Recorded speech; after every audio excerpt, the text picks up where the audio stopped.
or in Northamptonshire, in Long Buckby indeed, with Condon. It's lovely to come and see you, Con, and first impressions here, I can't believe the setup you've got. It's absolutely fantastic.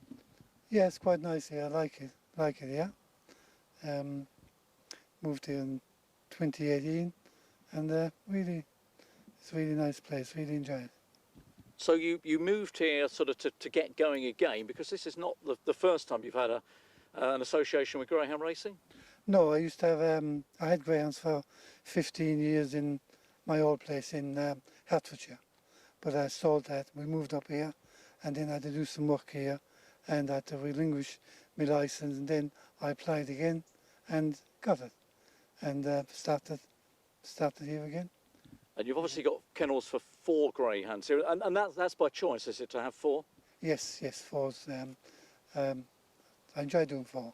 No hard work. Well, I don't know about that, because the size of the place and the way you keep everything, I think there's a lot of hard work going on. But just take me back, even before your previous setup. Tell me how you got involved in greyhound racing initially. Well, we was back in Ireland one weekend, and I used to drink in a pub in Willesden years ago, called the Cases Altered, and then we was visiting my sister in County Cork in Ireland, and we were on our way back from Cork to Limerick, where we originally live, and I see this pub, the Cases Altered. So I goes in, and the friend who used to have it, managed a pub in Willesden, he actually bought the Cases Altered in Elton in County Limerick. So I went in, seen him.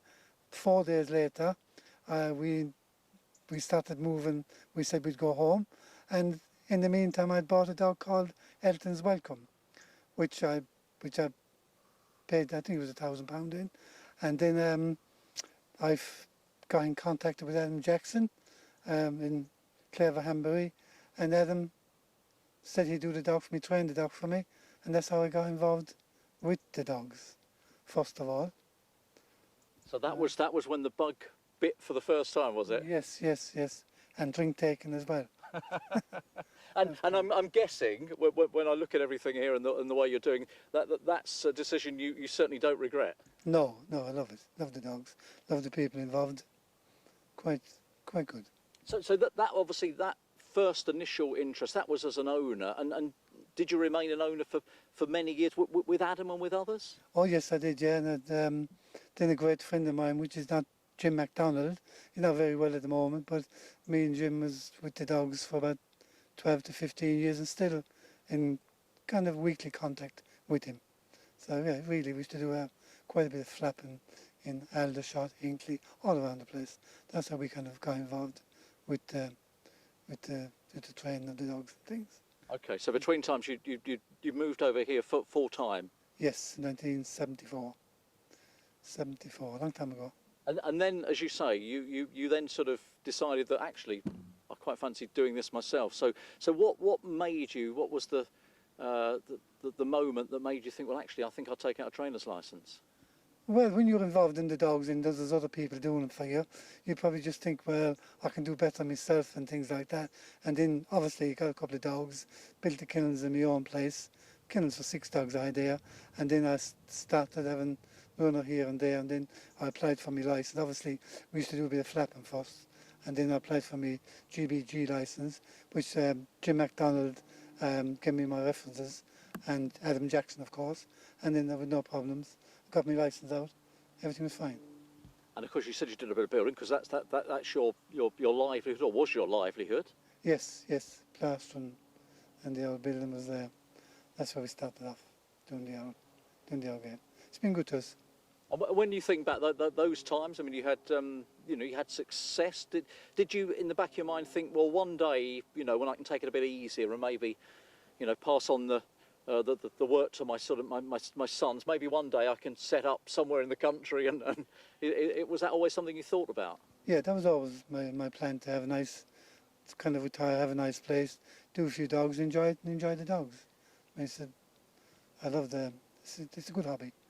You said to me as we were chatting earlier that you've only got 4 dogs, so it's very, very easy. I would argue with that, because I think, looking at this land and the way you keep it and everything else, and I think this takes up a lot of your time, doesn't it? It does, yeah, but it's worth it in the end. When you've got nights like last night, a couple of winners is really good. Let's enjoy it. And look, you're doing well. We're obviously here to talk about the runners that you've got at the moment. But do you have sort of ambitions going forward? Obviously, you've got your first Cat 1 finalist this weekend. Do you have something in the back of your mind you think, well, I'd love to achieve this? Well, everyone wants to win the Derby if the dog is good enough, but I got to win a couple of open races first.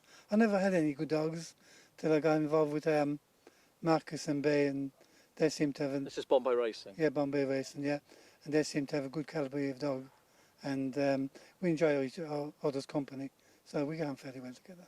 Well, I tell you what, we're very lucky to be here today. The sun is shining. A couple of hours ago, it was certainly overcast, but the sun's come out for us. I mean, this is a glorious setting to be when the weather is like this. I think you know, everybody would envy training in the facilities and in the part of the world that you are. Yeah, but I mean, I've been lucky. You know, you've got to be lucky in life, haven't you? If you've got a bit of luck, that's what it's all about. Enjoy it. And, you know, I mean, I get up every morning at 5 o'clock, let the dogs out, do them, I just enjoy it. It's a pure pleasure to do it.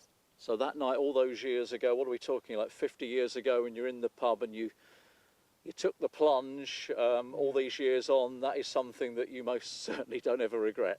Too many pints of Guinness. That's been responsible for a lot of things. Yeah, no, enjoyed every minute of it. Obviously, you got your losers, but you still got to enjoy them, haven't you? You know, everybody can win. So it's, you got to take the losing the same as winning, because you'll have more losers than winners. So you got to enjoy it. Enjoy the people around, you know, enjoy the people you're with. I'm involved now at the moment with a chap called Chris Joyce, which is, we get on well together, we have a bit of crack together, and we do it for a bit of fun. That's what it's all about.